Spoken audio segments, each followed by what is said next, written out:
Screen पे एक tweet देख रहे हैं और ये ट्वीट अमेरिका के एम्बेसडर ने किया है, यानी भारत में जो दूतावास है उसने इस ट्वीट को किया है। और इस ट्वीट में क्या लिखा हुआ है इसे थोड़ा समझिए, क्योंकि जिस समय ये ट्वीट किया गया है ये समय बहुत ज्यादा खास है। और इस ट्वीट में लिखा गया है कि पीएम मोदी और ट्रम्प यानी मैं दो ऐसे नेता हैं दुनिया के जिन्हें पता है काम कैसे करवाना है और वो काम करवा लेते हैं। ये बात उन्होंने ट्वीट की और अब लोग सोचने लगे कि ये क्या हुआ। इससे एक दिन पहले पाकिस्तान की तारीफ हुई, अब अचानक से पीएम मोदी की तारीफ हो रही है। क्या सीन चल रहा है? क्या अमेरिका को भारत से कुछ चाहिए और क्या भारत के हाथ में वो चाबी है? क्योंकि इनके जो युद्ध के एक्सपर्ट हैं वो भी कह रहे हैं कि पीएम मोदी को फोन लगाओ। जियोपॉलिटिक्स में बहुत कुछ चल रहा है। हमेशा की तरह वर्ल्ड मिरर के इस एपिसोड में जानने को मिलेगा बहुत कुछ। स्क्रीन पर एक ट्वीट देखिए, डोनाल्ड ट्रंप, इन्होंने कहा कि ईरानी गवर्नमेंट ने मुझसे रिक्वेस्ट किया है और इसके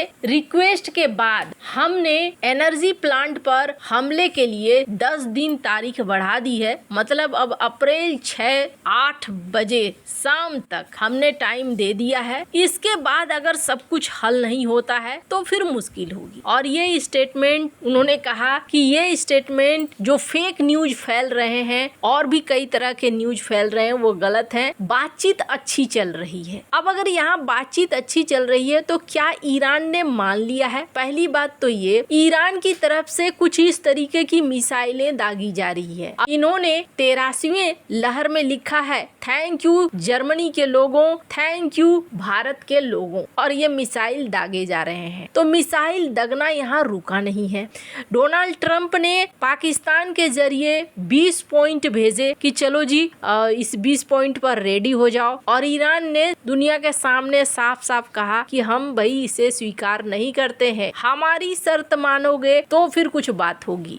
वहीं इजराइल का कहना है कि अगला मिलिट्री स्टेज तैयार है, अगर नहीं मानता है ईरान अमेरिका के इन प्रस्तावों को तो फिर हम एक्शन ले लेंगे। अमेरिका की तरफ से इस बात को उनके जो एडवाइजर हैं विटकॉफ, उन्होंने इस बात को कहा कि पाकिस्तान के माध्यम से बातचीत के लिए हमने चैनल को ओपन किया हुआ है। लेकिन क्या पाकिस्तान बात को नहीं मनवा पा रहा है? और क्या ट्रंप एक मुश्किल में फंस रहे हैं? आखिर भारत और अमेरिका के बीच में क्या चल रहा है? क्योंकि अचानक से इन सब के बीच में कोलबी भी आए, कोलबी ने भी मुलाकात की, भारत को इंडो पैसिफिक का एक बढ़िया साथी बताया, दमदार साथी बताकर ये गए हैं। और उसके बाद अब पीएम मोदी की तारीफ में लगे हुए हैं डोनाल्ड ट्रंप। इससे पहले डोनाल्ड ट्रंप ने पीएम मोदी को फोन भी किया था। तो क्या सीन है? तो पहली बात आपको बता दूं, पाकिस्तान को लेकर लोग ये कह रहे हैं कि पाकिस्तान समस्या का हल निकालने वालों में से नहीं है, बल्कि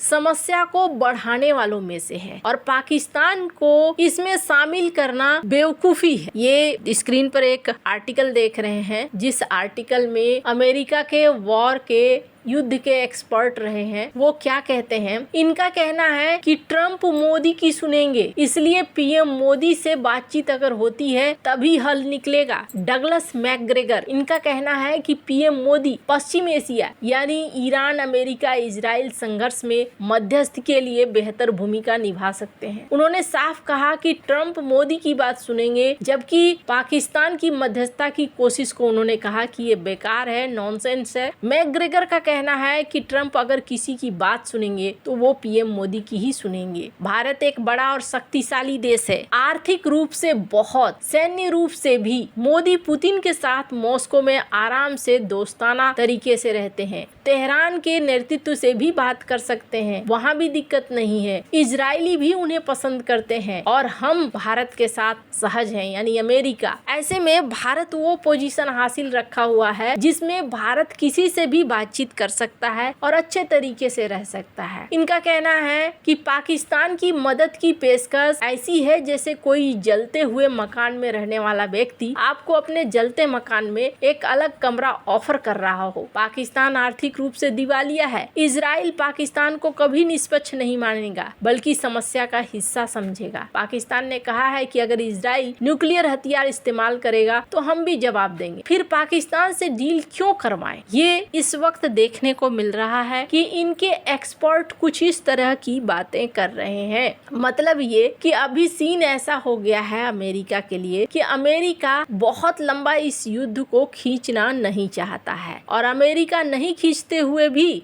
करीब 10,000 अतिरिक्त सैनिकों को भेजने की तैयारी में है। वैसे भारत को लूप में रखने की कोशिश डोनाल्ड ट्रंप कर रहे हैं या फिर हो सकता है कि वो चाह रहे हो कि भारत इस मामले में आगे आए। वैसे डोनाल्ड ट्रंप के बारे में कुछ भी नहीं कहा जा सकता है। ईरान इसलिए भरोसा भी नहीं कर रहा है। अगर खबरों की माने तो 10,000 अतिरिक्त सैनिकों की तैनाती का फैसला भी लिया गया है। तो ये थोड़ा अजीब है। ये जानकारी ऐसे समय में आ रही है जिस समय दोनों देशों के बीच में टेंशन बढ़ा ही है, टेंशन अभी तक घटा नहीं है। तो ऐसे में पीएम मोदी याद आ रहे हैं अमेरिका को ताकि अमेरिका मदद ले सके। वैसे डोनाल्ड ट्रंप ने इस हफ्ते मंगलवार को पीएम मोदी को फोन भी किया था और उसके तत्काल बाद इस तरह की टिप्पणी की। अब हुआ क्या है, पाकिस्तान की चर्चा के बाद ट्रंप का डैमेज कंट्रोल होना है। इस बातचीत में पीएम मोदी ने भारत की इस स्थिति को साफ किया था कि तनाव कम करना हर हाल में महत्वपूर्ण है। उन्होंने स्ट्रेट ऑफ हॉर्मुज को दुनिया के लिए खुला रखने की बात कही थी। ट्रंप का ये कॉल ऐसे समय में आया था जब अचानक पाकिस्तान की ओर से मध्यस्थता की बातें सामने आने लगी है। अब यहाँ अमेरिका को भारत की मदद चाहिए। अब मदद के तौर पर क्या चाहिए? क्या ये चाहते हैं कि भारत ईरान के खिलाफ उनका साथ दे या फिर ये चाहते हैं कि भारत मध्यस्थ की भूमिका निभाए और मध्यस्थ की भूमिका निभाकर दोनों देशों के बीच में शांति करवाए? खैर, भारत की तरफ से भारत के जो विदेश मंत्री हैं एस जयशंकर, उन्होंने पहले भी साफ किया है कि भारत ऐसे चीजों में इंटरेस्टेड नहीं है। लेकिन अगर इजराइल भी कहे तो हो सकता है कि भारत भी इस मामले में शामिल हो। इजराइल, अमेरिका, ईरान अगर तीनों चाहते हैं तो फिर ऐसा हो सकता है। अभी डोनाल्ड ट्रंप का मकसद बहुत अलग है। डोनाल्ड ट्रंप पीएम मोदी की तारीफ एक नहीं बहुत कारण से कर रहे हैं। पहली बात तो ये कि चाइना के साथ आने वाला समय कैसा रहने वाला है अभी उसका भी ठिकाना नहीं है और दूसरी तरफ ईरान कहीं गले की हड्डी न बने, ये भी एक समस्या है। वैसे आपको क्या लगता है, क्या भारत को यहाँ पर मध्यस्थ की भूमिका निभानी चाहिए और क्या इस युद्ध को समाप्त करवाना चाहिए? कमेंट कर अपनी राय जरूर बताएं। जल्द मिलते हैं अगले वीडियो में नई खबर के साथ।